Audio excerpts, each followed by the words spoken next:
السلام علیکم دوستو، ذرا سوچئے آپ کسی خاموش اور ویران جگہ پر کھدائی کر رہے ہوں اور زمین کے نیچے سے کوئی معمولی اینٹ یا پتھر نہیں بلکہ ایسے انسان نکلیں جو پتھر بن چکے ہیں، وہ بھی ایسی حالت میں جسے زبان پر لاتے ہوئے بھی میری روح کانپ رہی ہے۔ کوئی نشے میں دھت پتھر بن گیا تو کوئی سرعام بدکاری کرتے ہوئے ایک دوسرے کے ساتھ اسی گندی حالت میں ہمیشہ کے لیے پتھر کا بت بن گیا۔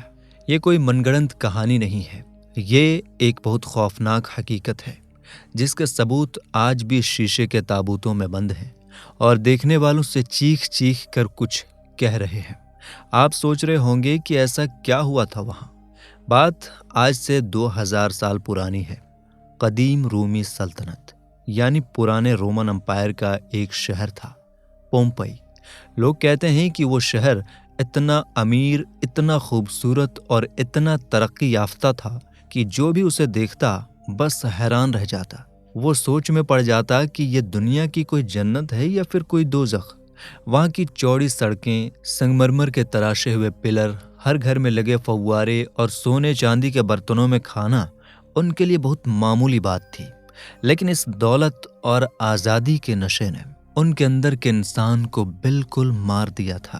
وہاں گناہ کوئی جرم نہیں تھا بلکہ وہ ان کا لائف سٹائل تھا۔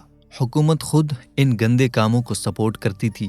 دیواروں پر ایسی ایسی بیہودہ باتیں اور تصویریں بنی ہوتی تھیں جنہیں دیکھ کر آج کا کوئی بھی عام انسان شرم سے زمین میں گڑ جائے۔ گلیوں میں، چوراہوں پر زنا کے اڈوں کے ایڈریس ایسے لکھے ہوتے تھے جیسے آج ہماری سڑکوں پر اسکول یا اسپتال کے بورڈ لگے ہوتے ہیں۔ شرم اور حیا کا تو جیسے جنازہ ہی اٹھ چکا تھا۔ مرد عورتوں کے ساتھ، مرد مردوں کے ساتھ، اور لوگوں میں یہ بھی مشہور ہے کہ وہ جانوروں کے ساتھ بھی اپنی ہوس مٹاتے تھے۔ مگر اس شہر میں جو کچھ بھی ہو رہا تھا وہ انسانیت کو سب سے نچلے درجے تک گرانے کے لیے کافی تھا۔ اس شہر کو دنیا بھر کے عیاشوں کی سب سے بڑی منڈی مانا جاتا تھا۔ وہاں ہر طرف بس ایک ہی دھن تھی، اپنی نفسانی خواہشوں کو پورا کرنا۔ صبح ہوتی تو گلیوں سے عجیب سی آوازیں آتی، شام ڈھلتی تو ہواؤں میں شراب اور ہوس کی بو کھل جاتی۔ وہ اپنی اس ترقی پر بڑا غرور کرتے تھے۔ انہیں لگتا تھا کہ انہیں کوئی پوچھنے والا نہیں ہے۔ لیکن یاد رکھیے کہ اللہ کا قانون کبھی نہیں بدلتا۔ قرآن مجید میں اللہ تعالیٰ نے پچھلی کئی ایسی بستیوں کی مثالیں دی ہیں جنہوں نے بے حیائی اور نافرمانی کی ساری حدیں پار کر دی تھیں، اور پھر ان پر اللہ کی کیسی سخت پکڑ آئی۔ سورہ العنکبوت کی آیت 40 کا مفہوم یہ ہے کہ تو ہم نے ہر ایک کو اس کے گناہ کے سبب پکڑ لیا اور ان میں سے کسی کو ہم نے زمین میں دھنسا دیا۔ اگر ہم غور کریں تو پومپئی کا انجام بھی بالکل انہی پرانی مثالوں جیسا ہی تھا۔ اللہ نے جو عذاب کا قانون قرآن میں پچھلی قوموں کے لیے بیان کیا ہے، پومپئی کی تباہی اسی قانون کی ایک جیتی جاگتی تصویر ہے۔ وہ لوگ اپنی مستی میں اتنے چور تھے کہ انہیں اندازہ بھی نہیں تھا کہ ان کے گناہوں کا گھڑا لبالب بھر چکا ہے، اور قدرت ان کے ساتھ بھی وہی کرنے والی ہے جو پچھلی نافرمان قوموں کے ساتھ ہوا۔ ویسے دوستو، یہ سب دنیا کے سامنے کیسے آیا، یہ بھی بڑا حیران کر دینے والا واقعہ ہے۔ بات 18ویں صدی کی ایک خاموش دوپہر کی ہے۔ ایک بوڑھا کسان جس کے حلق میں پیاس کے کانٹے چبھ رہے تھے، وہ پانی کی تلاش میں ایک سوکھی اور تپتی زمین پر کنواں کھودنے لگا۔ اسے کیا پتا تھا کہ اس کی کدال آج موت کی سب سے بڑی گواہی باہر نکالنے والی ہے۔ جیسے ہی اس نے پوری طاقت سے کدال زمین میں ماری، ایک عجیب سی دھاتو سے ٹکرانے کی آواز آئی۔ کسان کے ہاتھ رک گئے۔ اس نے اپنے ہاتھوں سے مٹی ہٹانا شروع کی تو وہاں کوئی معمولی پتھر نہیں بلکہ ایک تراشا ہوا سنگ مرمر کا پلر تھا۔ اس کے بوڑھے جسم میں ایک سنسنی سی دوڑ گئی۔ جب حکومت کو پتہ چلا اور وہاں باقاعدہ کھدائی شروع ہوئی تو زمین نے ایسے راز اگلے کہ انسانی عقل دنگ رہ گئی۔ مٹی کی موٹی تہوں کے نیچے ایک پورا کا پورا جیتا جاگتا شہر دفن تھا۔ وہی عالیشان سڑکیں، محل، بازار، سب کچھ۔ لیکن اس کے ساتھ جو آثار ملے، اس نے پوری دنیا کی توجہ اس ویرانی کی طرف موڑ دی۔ اب سب سے بڑا سوال یہ تھا کہ آخر اتنا بڑا، اتنا امیر اور خوبصورت شہر زمین کے اتنے نیچے دفن کیسے ہو گیا؟ اس بالکل عام سے دن ایسا کیا ہوا تھا جس نے ایک ہی پل میں اس پورے شہر کو قبر میں بدل دیا؟ اس شہر کے لوگ جس پہاڑ کو اپنی خوشحالی کی نشانی سمجھتے تھے، جس کے دامن میں انہوں نے انگوروں کے باغ لگائے تھے اور اپنے عالیشان فارم ہاؤس بنائے تھے، دراصل وہ کوئی معمولی پہاڑ نہیں تھا۔ وہ تاریخ کا سب سے خوفناک جوالا مکھی یعنی ماؤنٹ ویسوویس تھا۔ صدیوں سے وہ خاموش تھا، لیکن اس کے اندر ہی اندر بھیانک انگارے دہک رہے تھے۔ پگھلا ہوا لاوا کسی قید کیے ہوئے جن کی طرح تڑپ رہا تھا۔ گیسوں کا دباؤ اتنا بڑھ چکا تھا کہ وہ بس پھٹنے ہی والا تھا۔ وہاں کے پرندے اپنا بسیرا چھوڑ کر جا چکے تھے۔ پہاڑ سے ہلکا ہلکا دھواں بھی اٹھنا شروع ہو گیا تھا، جیسے قدرت انہیں آخری وارننگ دے رہی ہو کہ سدھر جاؤ۔ لیکن وہ تو اپنی عیاشیوں کی مستی میں اتنے ڈوبے ہوئے تھے کہ زمین کے نیچے سے اٹھنے والی گڑگڑاہٹ بھی انہیں کسی میوزک جیسی لگ رہی تھی۔ انہیں اپنے سر پر منڈلاتی ہوئی موت بالکل نظر نہیں آ رہی تھی۔ وہ پومپئی کی بالکل عام سی دوپہر تھی۔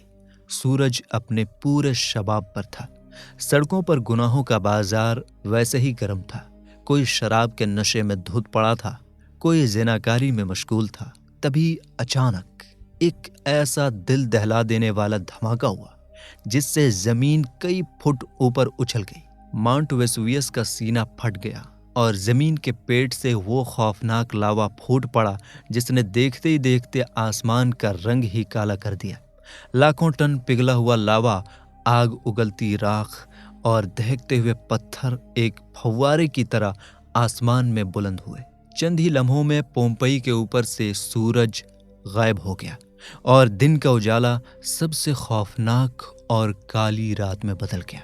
آسمان سے پتھروں کی بارش ہونے لگی، لیکن یہ کوئی معمولی پتھر نہیں تھے۔ یہ آگ کے گولے تھے جو گھروں کی چھتوں کو پھاڑتے ہوئے سیدھے اندر گر رہے تھے۔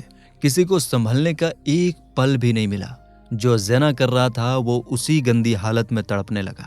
جس کے ہونٹوں پر شراب کا پیالہ تھا اس کا حلق راکھ سے بھر گیا۔ جس شہر میں ہر وقت عیاشی کی آوازیں گونجتی تھی، وہاں اب صرف اور صرف چیخیں، آہیں اور موت کا خوفناک سناٹا تھا۔ پھر پہاڑ سے پگھلے ہوئے لاوے اور زہریلی گیسوں کا ایک ریلا کئی سو میل فی گھنٹہ کی رفتار سے شہر کی طرف بڑھا۔ اس آگ کی تپش اتنی شدید تھی کہ انسانوں کا گوشت صرف کچھ ہی سیکنڈز میں پگھل کر ہڈیوں سے الگ ہو گیا۔ ہزاروں ٹن راکھ اور پگھلے ہوئے لاوے نے پورے شہر کو اپنی لپیٹ میں لے لیا۔ جو عورتیں اور مرد گندے کاموں میں مشغول تھے وہ اسی حالت میں پتھر کے بت بن گئے۔ جو مائیں اپنے بچوں کو بچانے کے لیے جھکی تھیں وہ اسی جھکی ہوئی حالت میں ہمیشہ کے لیے جم گئی۔ تپتے ہوئے لاوے نے ان کے جسموں کے اوپر ایک ایسا سخت کھول چڑھا دیا کہ وہ سب کے سب زندہ مورتیاں بن گئے۔ 3 دن تک یہ قیامت برستی رہی۔ پگھلا ہوا لوہا، آگ اور راکھ برستی رہی، یہاں تک کہ وہ عالیشان محل، وہ فحش تصویروں والی دیواریں اور وہ لاکھوں گنہگار انسان اسی زمین کے نیچے کئی فٹ گہرائی میں ہمیشہ ہمیشہ کے لیے دفن ہو گئے۔ پومپئی کا نام و نشان دنیا کے نقشے سے مٹ چکا تھا۔